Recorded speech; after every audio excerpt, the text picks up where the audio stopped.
I really don't know how to make this video. You see, this is a very complicated topic, and there's some factual information, there's some conspiracies, and then there's my opinion. And only one has scientific backing and proof. But it's not going to stop me from making this video. You see, I live in the mountains, but I also live in the city, which that in and of itself with Salt Lake City is very complicated, which that's another topic, that's another story. But our city sits at just above 4,000 feet of elevation in the middle of a valley where the mountains then rise to just over 11,000 feet on the Wasatch Front. And as I've talked about in past videos, Salt Lake supposedly depends on snowmelt. Now, I will say that I do know that it depends on water from the mountains. But I also do know that springs come up in the mountains, which means you don't need snowmelt to always have fresh water coming from the mountains. Now, again, I don't have like proof and facts of that. Now, I can go to places in both of the canyons and find springs that are producing water every day, always, all the time. Are those particular springs enough to fulfill the amount of water that we need in Salt Lake for the amount of people? I don't know.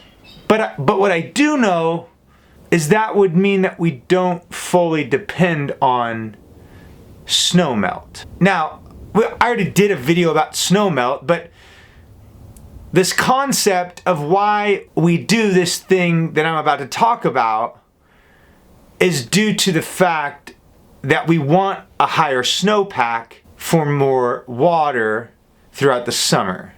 But I think it's a crock.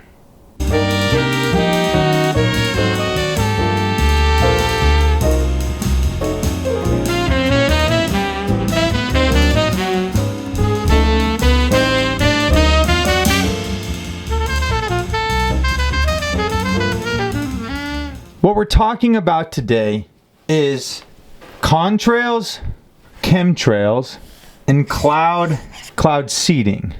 These are three different things supposedly. Now, this is true. This is true. This one, false. I don't know if I believe it.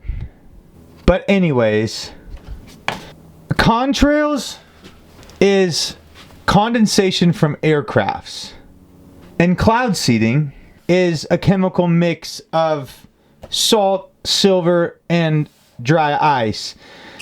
I don't mind them telling me this, but I don't know who checks if it's true. And I think that that's my problem. I want to find out who checks to see if this is true, because you see, when you cloud seed, the goal is to pull more moisture out of the sky, even when it potentially has no moisture.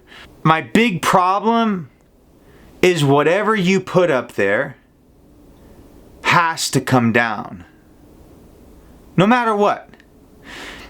There will be rain, and those chemicals will be there until it rains, which leads to those things then coming down into our air, etc. There's really one big problem here in Salt Lake, and no one's proven that it comes from cloud seeding, but that one problem is we have the 9th worst air quality in all of America. The 9th worst. And our population is way lower than the top 10 in America. So again, to wrap up, this isn't true. This is my opinion.